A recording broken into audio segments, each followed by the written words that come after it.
Hello, everyone. Welcome to another session of the Roundtable. I am your host, Pastor Will, and we're honored to have with us today Councilman Antonio Brown, who's on the Atlanta City Council for District 3. Welcome, Councilman Brown. Thank you so much. Yes, sir. Thank you so much. We're not going to belay the time, Councilman Brown. We're going to get right into it. We did want to start with if you could just kind of give our audience an overview of your commitment to the community. I personally can vouch for your commitment to the community as you and I have worked together on a couple of occasions. But let's just talk through your commitment for the viewing people. Yeah, you know, to define, um, what a city does, because I think there's a lot of miseducation and misinformation around the responsibilities of a council person. And I think, Mhm. I represent District 3, which in hand represents about 40,000 constituents in 16 communities. Um, from part of Howell Mill to Atlantic Station, all the way down to the west side of Atlanta, beyond the stadium, Hunter Hills, Washington Park, Grove Park, but also like Vine City, English Avenue, a piece of Bankhead. So we represent a very diverse constituency within the city of Atlanta. Mhm. And, my commitments as a city council person and as a legislator, because the job of city council is to not just address constituent issues, but also to look at ways where we can improve the laws within the city that may negatively impact our constituency, and how we can fight for the desires in which they see necessary within their communities. Um, and really, that has been my commitment, to ensure that we have safe communities, that we have equitable communities, where we're ensuring that in a district like District 3, where it is one area is affluent and the other area lives below poverty Right. levels. It's important that we're being a bridge to all of the communities to ensure everyone's issues are being addressed. And that has been my commitment from the beginning of me running for city council. And we've been able to do some incredible things in supporting that commitment while on council, through legislation, through programmatic initiatives, through community town halls, um, bringing city departments together with resident members to address issues, and working to find solutions and common ground for all of our residents. Absolutely. Absolutely. Thank you. Thank you so much, Councilman Brown, regarding that. One of the things that we find with our audience is that, to say the least, 2020 has been a year. And what people there's a lot of weariness, there's a lot of frustration as we've seen in the streets of Atlanta. But the biggest thing out of all of that has come regarding where do we go from here, right? Where do we go in 2021 as it relates to our local law enforcement, right? And the engagement model associated with that. Can you speak to where you are from a city council perspective, as well as where you see us going here in Atlanta? Absolutely. You know, Pastor, I'm not sure if you recall this, but earlier this year, at the top of COVID, um,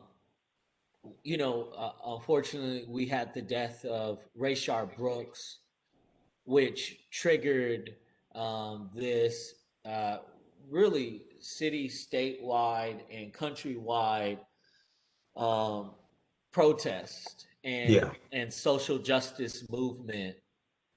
And I've been at the forefront of that social justice movement, and it's been really interesting to see just how divided our city really is when it comes Mhm. to public safety.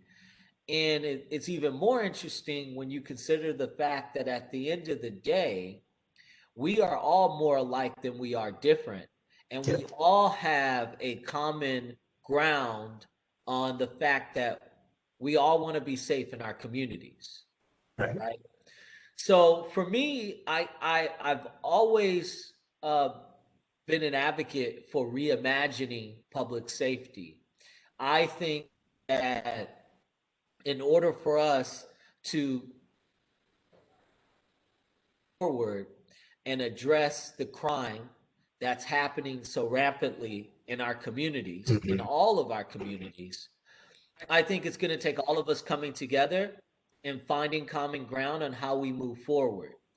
And that's what I'm working towards, because I don't believe that we have to operate on this spectrum of extremes of either defunding the police or or you know increasing the pay of police officers and the number of police officers on the force. I think there is this middle ground that is reimagining public safety so that it is a true reflection of protecting and serving all of our residents. Right. And I think Right. part of that is really looking at it from a holistic perspective. I believe that we have to, one, address a lot of what we hear coming out of our Black and Brown communities, specifically our low income Black and Brown communities, where folks are feeling like they're being over policed and Right. there's not enough care and services being offered to lift up our communities. So I'm a proponent for an unarmed, um, um, non-policing force that could provide care and services to all of our residents around homelessness, around mental health issues, around really referring people to help and services with emergency needs that may be not significant enough to call 911 for, Right. you know, and also to address like low level issues that find itself on the level of a high crime. Right. And we don't have that right now. We have PAD, which is pre-arrest diversion, Hmm. but there's some limitations to their capacity and also to who they service, right?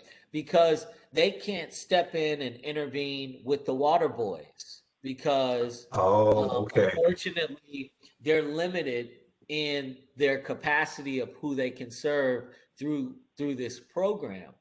So there's a lot of areas in which I believe this unarmed kind of non-policing unit could service that could help mitigate a lot of what we see in our communities when it comes to violent crimes, when it comes to mental health issues, when it comes to homelessness, when it comes to substance abuse.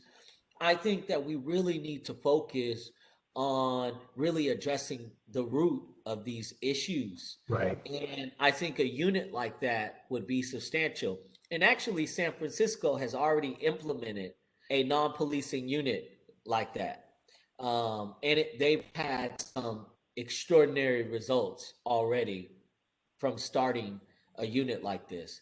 The other piece of this is that I think is just as important is that, you know, in my opinion, I believe we lose sight of the root of what is transpiring right now. And I think we lose sight of it because we're either not educated on it or not in, or just don't know the history of this city. But what we're seeing happening in Buckhead and all over the city of Atlanta, Atlantic Mall, all over the city of Atlanta is a side effect of generational poverty that has gone unaddressed for decades in this city that's now spilling over to other communities. That's what we're experiencing right now. Right. It's Right. not that crime is increasing or that it has gotten greater. It's just other people in other communities are now feeling the spillover of this crime coming from other communities. Right. And the Right. reality is, what happens? It's like herding cattle. What happens if you congregate poverty in these areas, you Mm-hmm. limit their access to resources, you don't provide them access to good schools, Mm-hmm. you don't provide them the assistance they need to be able to sustain and put food on their tables and to make sure that they're living a, a life in which they could have hope Right. and prosper and live this American dream that we speak so highly about. Absolutely. This is a result of it right now. Yep. Yep. Yep. Yep. As a whole, you're talking about a equal opportunity for a quality of life. And when you don't have that opportunity of equality, then it becomes systemic and it becomes emotional and it becomes frustrating. And so therefore you see things differently because you don't have a level playing field. So absolutely we need to look at it from a holistic standpoint and not just react to the byproduct, as you indicated. And what we see is indeed a byproduct. But if we deal with it from the root, if you will, then we can have a better chance of changing our environment, changing our community to where we don't have to look at other communities. We can be proud of our own community and not view ourselves as and just based on my conversation with people in our community, we feel like prisoners. We don't feel like we have, especially from a law enforcement perspective, we see law enforcement as us and them. And to your point is that we need to be able to see law enforcement as a part of our community, not the controllers of our community. And oftentimes, even from a law enforcement perspective, and we've had conversations with law enforcement, and at the end of the day, everybody just wants to go home safely, right? That's it. Everybody wants to go home. But as a law enforcement officer, they want to be able to be safe. And as a member of the community, we want to be able to be safe. And so therefore, if we had a more of a community dialogue to where I don't view a law enforcement officer as the enemy and the law enforcement officer view me as the enemy, right? Then we have a better platform for engagement.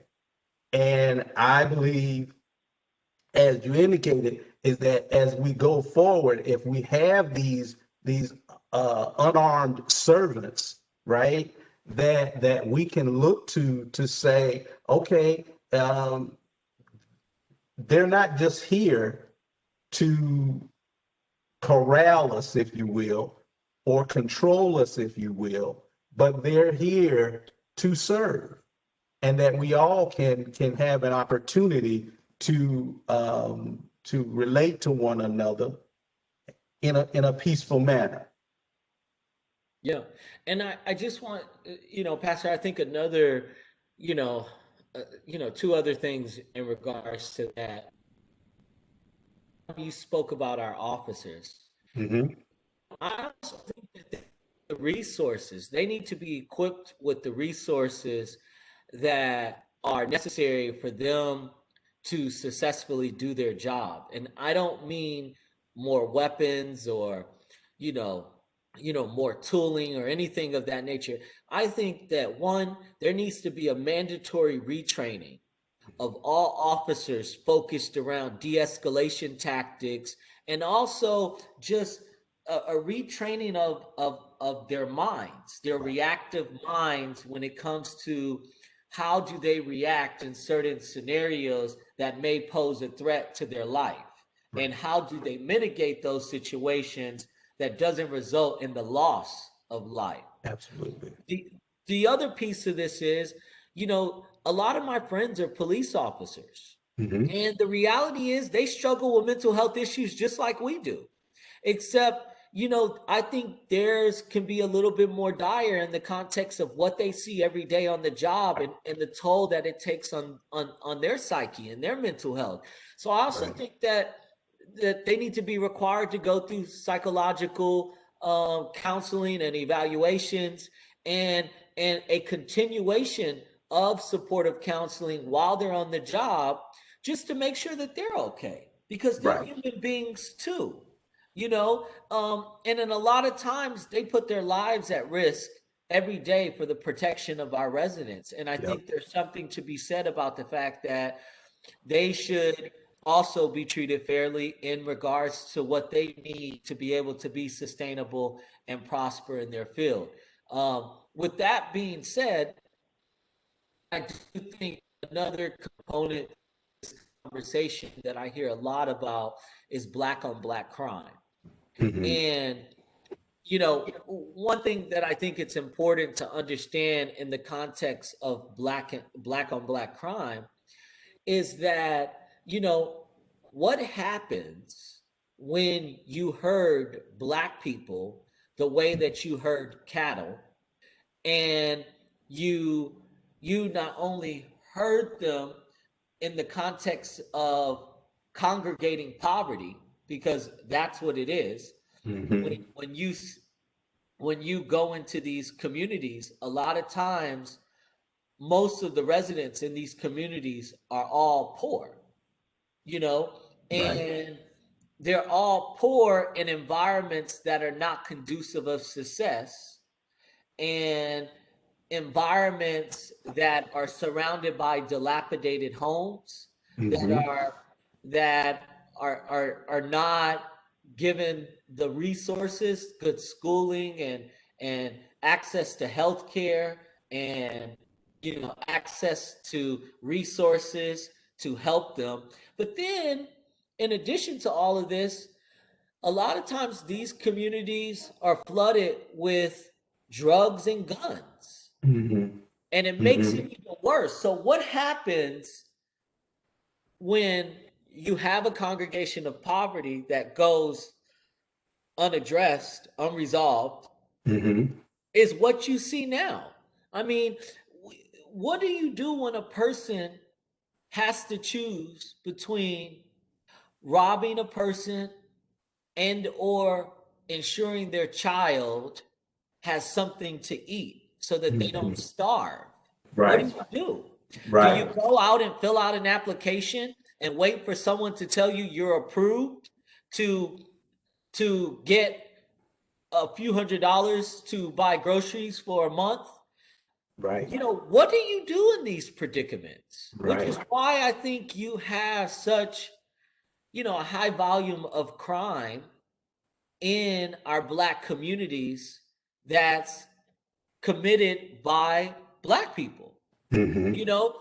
And Mm-hmm. it's unfortunate because until we start addressing the root of these inequities, Right. until we start addressing the systemic barriers that have been intentionally put in place to limit Black people in poor communities from being able to move out of these conditions and environments, I Hmm. don't think we're going to ever see a change.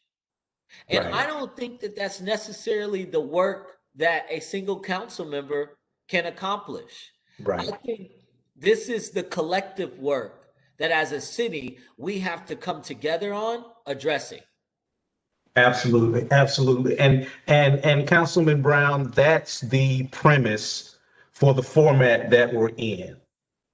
We're in a format, or we provide a format for the roundtable, where not just Councilman Brown, but maybe someone, well, not maybe, but we're looking to engage all aspects of the community, right? We want civic leaders, we want community leaders, we want law enforcement trainers, to your point regarding training and providing officers with those emotional resources that would not just benefit them, but benefit the engagement with the community, also with the community as well.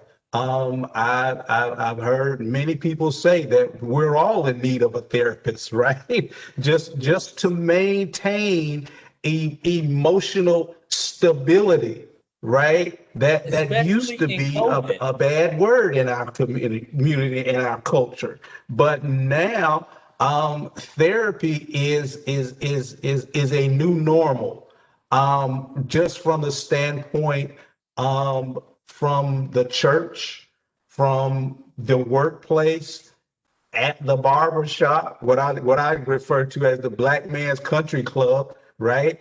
To be able to have open dialogue to where we don't get so pinned up with life.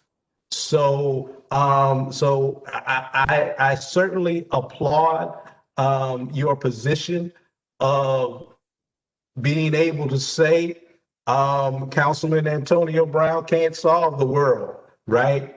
But he's available to work with anyone that's willing to come to the roundtable to say, okay, how do we make it better for our community, and not just point the finger at another entity, or is someone else doing it to us. We can certainly come together and talk through it and make things better and come up with a comprehensive plan for making things better for our community.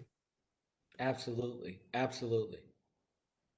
So Councilman Brown, I certainly want us to this. I don't want this to be the last time that we come together. But I believe that this is a great starting point for us to have comprehensive dialogue. Um, but before we close, can you give us, I saw on your Facebook page that there was a working session with the council, the city council, public safety and legal administration, along with the mayor's policy, police use of force advisory council, right? So it was like a coming together of two entities to make recommendations for making things better. Now, this report was very extensive, 84 pages. I haven't read all of them. Can you give your perspective of that session and that project, if you will, and how do you see that going forward? Yeah, no, absolutely. So it was for the use of excessive force. It was a task force put together, well, an advisory group put together to look at what the city can do, what actions can the city take place, what actions can the city take in order to ensure that we don't continue to have issues of the use of excessive force within our police force. Okay. Um, you know, we're still waiting from the administration to give us a list of which actions they are beginning to move forward and which ones they're not. We Mhm. kind of spoke about a variety of things on the last call. I can tell you what I brought up from my own perspective is one, do we have a heat map that can identify where the crimes are occurring within the city so that we understand how to address those In the back. crimes? Cupcakes in the back on my side, both sides. Uh, Even if those crimes No, she's are, back. Yeah, Sorry about that. no, it's okay. Even if those crimes are changing, at least getting a handle from the heat map of where those crimes are. So Mhm. I've asked them to provide counsel with that heat map so we can look at things and understand kind of where they're occurring so we know where we need to allocate our resources, Right. our human capital, our officers. Where do we need to focus in addressing these continuous occurrences of crime? Mhm. The other thing that I brought up was how divided we are as a city, Mhm. and how, at the end of the day, it's always this community versus this community. And it doesn't have to be that way because we all want our communities to be safe. We want to be safe. We want to be able to walk out of our house and not have to worry about being robbed or, our car being stolen or any of that foolery that's been Right. taking place. Right. Um, and what I think is, I've been asking if this is possible, but I think sometimes it's beneficial to look at certain issues on a community by community basis because Okay. not every community is the same. What Right. Buckhead may want, English Avenue may not want. What Right. English Avenue may want, Hunter Hills may not want. Or Right. Mosley Park may not want, or the old Fourth Ward may not want. And I think when you really look at things from a community by community perspective, you can really drill down and understand what are some of the common issues that can Mhm. be addressed citywide, but also specifically how our individual zones can approach public safety within the communities in which they represent. Got So it. I spoke on that as well. Um, we talked about the court system and how Mhm. important it is. And even though this wasn't a part of the use of force advisory task force, I think it was important to bring up that, we keep seeing crimes being committed by some of the same offenders. Okay. It's we're seeing repeat offenders in a lot of these crimes that continue to happen throughout the city. And people are blaming it on the cashless bail system, but I don't think that that's it. I think the issue is arising from the fact that the court systems are in place to really be a bridge in ensuring that these folks that are coming in contact with our criminal justice system is really focused on the rehabilitation for them to be able to re-enter society. And I don't see a lot of that happening anymore. Right. I don't see it from the county side. I don't see it from the state side. I just don't see this work happening. Where is DFACS when it comes to our youth, Mhm. and the Mhm. assistance, the services, and the care that they need? Like I spoke with officers in a variety of zones and say that they call DFACS and they get no response, or no one's willing to help. That's Mhm. unacceptable. Right. Right. So Right. what it tells me is that our city county, and state need to work better together. We have to come together in addressing, especially these systemic issues, Right. that have been a continuum for over 40 years in this city, you know, Got it. and and I think until we start having those real conversations about these issues, Mm-hmm. addressing the use of excessive force is going to be helpful, but it's not going to solve the problem. Right, right. It's And it's it's I think not the answer per se, not the holistic answer. Right, no, not at all. And I don't think that it's going to necessarily move the needle forward. right, I personally believe that these are again generational issues. Um, these are mindsets that we are seeking to reprogram that have been really forgotten about for many years in this city, and and now all of a sudden we want to ask them to have hope again in a system that has failed them time and time again. right, That's right. not how it works. Actions speak louder than words. So our actions must become a reflection of what we're saying we're going to do, and we need to actually do it Mm-hmm. so that we can see the change that we seek in our communities. But the use of force task force, it was a great call. We had some really great dialogue, and what I got out of it was this is just the start. This is a good start, Right, but it's not where we need to be heading. Like we exactly. need we it's not solely where we need to be headed. Let me Got it, correct that. got it. We need to be moving forward with um, um, realistic approaches for addressing the systemic issue while simultaneously addressing the spur of crime that's happening throughout the city. Got it, got it. So with that, Councilman Brown, where would we begin from a roundtable perspective? So if based on what you just talked about, what's missing? And I don't mean what's missing from the standpoint of what entity is missing, but I'm asking, so if you could have the dialogue and the conversation with anyone regarding a specific community, right? Just based on what you said regarding DFACS.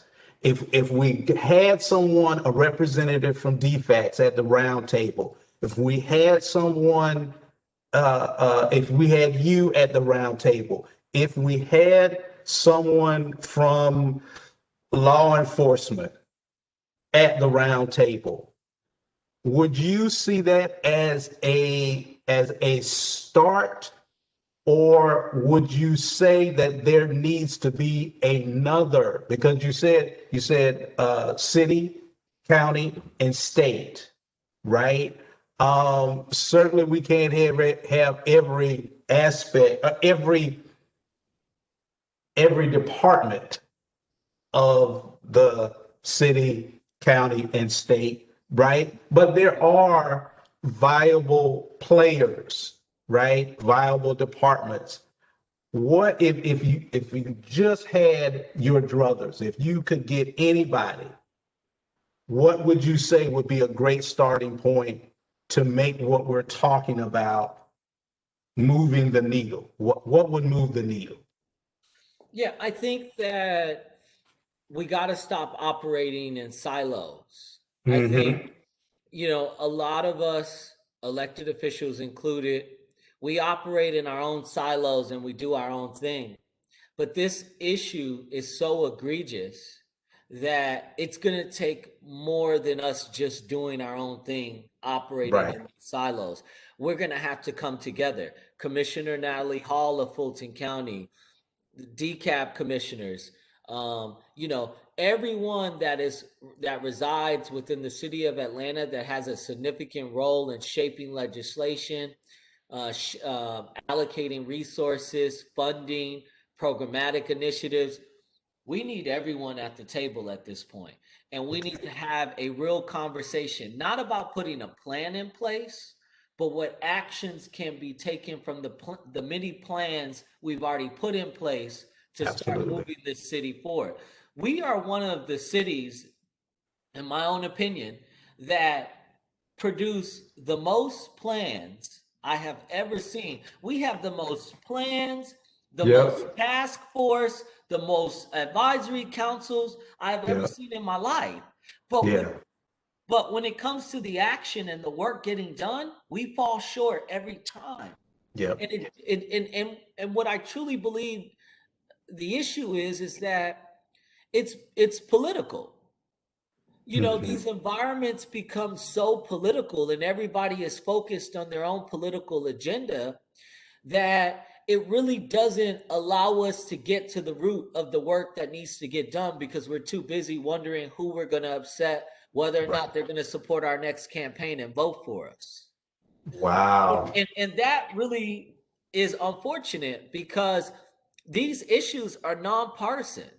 Right. These are not Republican issues or Democrat issues. These are human issues. So Yeah. I don't care what political party you're a part of. You know, Right. I didn't subscribe to that system. You know, Right. I subscribed to God's system of Hmm. lifting up our brothers and sisters and ensuring that we care about everyone equally and everyone Absolutely. has an equal opportunity to succeed in life.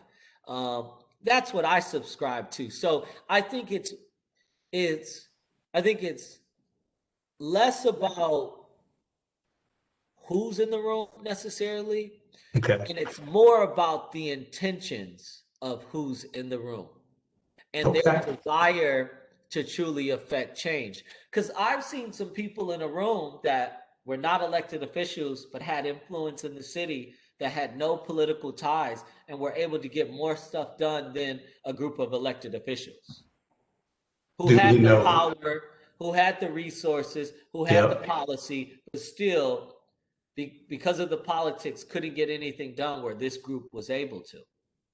Understood. Understood. Understood. So what you've done is you brought credence to what we're looking to accomplish, which is bringing the right people to the round table, putting together not a plan, but a course of action, right? Like you said, we got plans, we got documentation, but what the people are looking for is what are we going to do?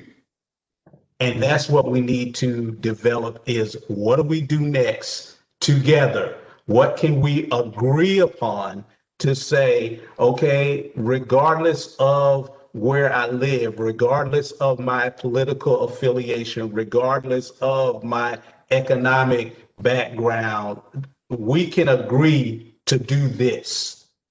If it's just one thing that we can agree to do, that we do that and build upon that. But we got to start at a place where we agree that we're going to do something. And I truly appreciate your articulation, Councilman Brown, and your heart and your passion for being here to say what we've been feeling all along and to find someone else that said, okay, I'm ready to work. I'm ready to do something. And so we're going to reach out to other people to see if they're ready to work. And I'm going to throw your name out there and I'm going to say, look, Councilman Brown is ready to work. Are you ready to work with us? Right. And bring in some other people to the round table so that we can start doing something to uplift our community. And a diverse group of people being brought to the table that's not defined by their party affiliation or what they've accomplished, but real people that really want to do the work and really affect change in their communities and their city and their state. Absolutely, absolutely, absolutely. Well, thank you so much, Councilman Brown. Our time is just about up, and I know you have a busy schedule. I really, really appreciate you taking the time out to have this dialogue with us.